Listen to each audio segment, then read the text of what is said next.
మైల్కి స్వాగతం సుస్వాగతం. ఉండమ్మా ఉండు.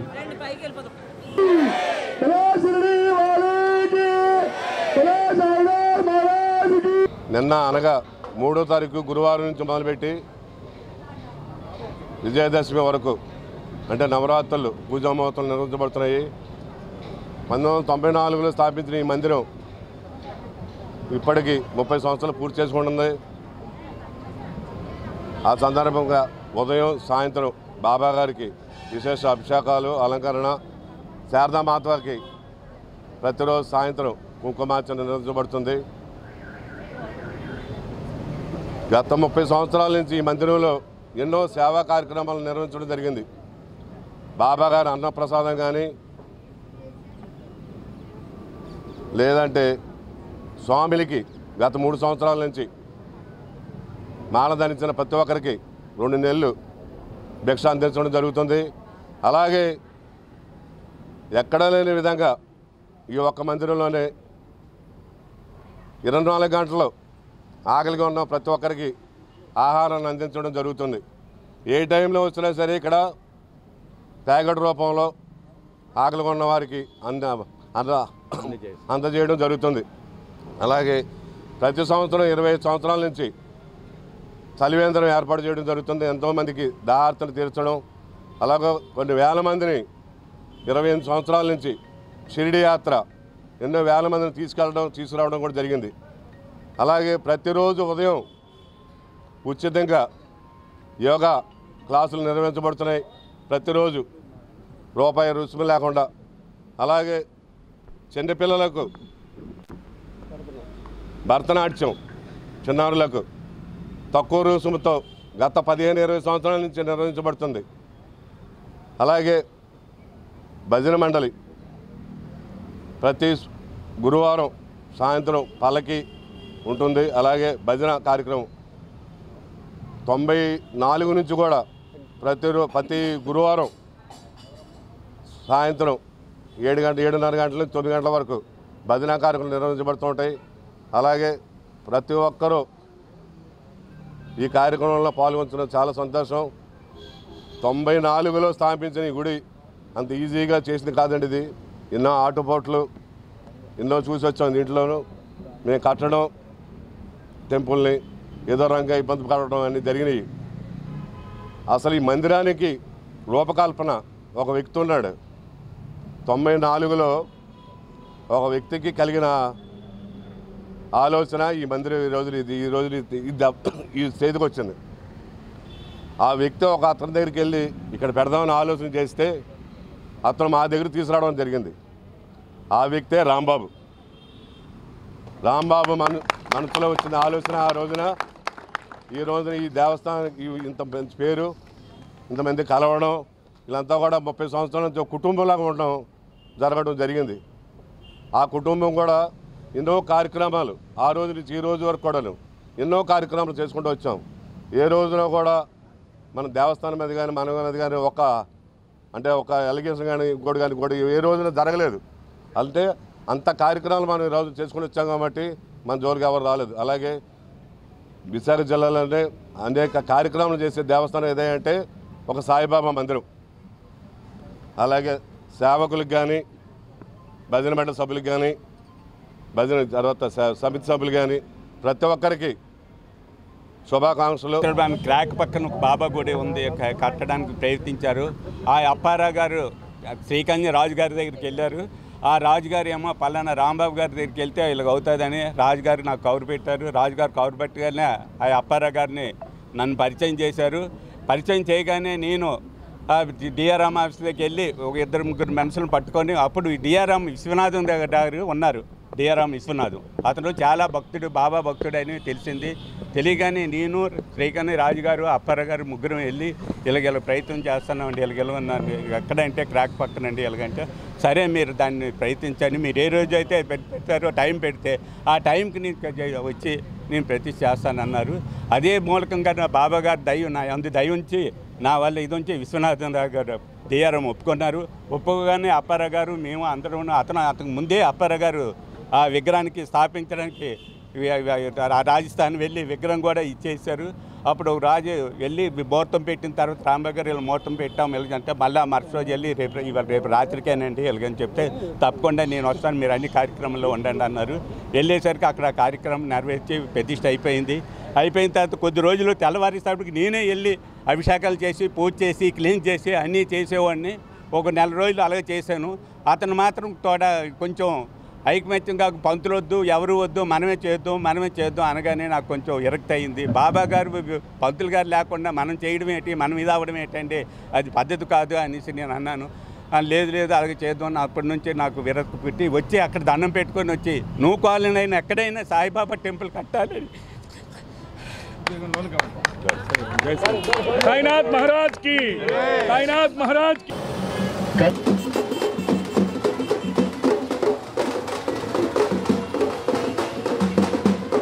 అంతా కూడా ఒక ఎడంచేతులుగా ఉండాలి. ఎడంచేతుల ట్రాఫిక్ అదే ట్రాఫిక్ ఏదైనా అంతరం లేకుండా అందరూ కూడా ఒక క్యూ పద్ధతిని పాటిస్తూ బాబా అంటేనే శ్రద్ధాశుద్ధి ఆ యొక్క తత్వాన్ని అందరూ పాటిస్తూ అందరూ కూడా ట్రాఫిక్ ఏదైనా అంతరం లేకుండా ఒక క్యూ పద్ధతిని పాటిస్తూ అందరూ ముందుకు జరగాలని మరీ కోరుతున్నాం. సాయి భక్తులారా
మీ గ్రామంలో స్వామి గారు ఇచ్చేస్తున్న సందర్భంలో అందరూ కూడా స్వామి గారికి ఆశీర్వాదాలు పొంది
కార్యక్రమాలు రేపు ఇంకా వచ్చే శనివారం రోజులు అలాగే మన సోదరి మా మణిగారు చెప్తారు ఏమైందో.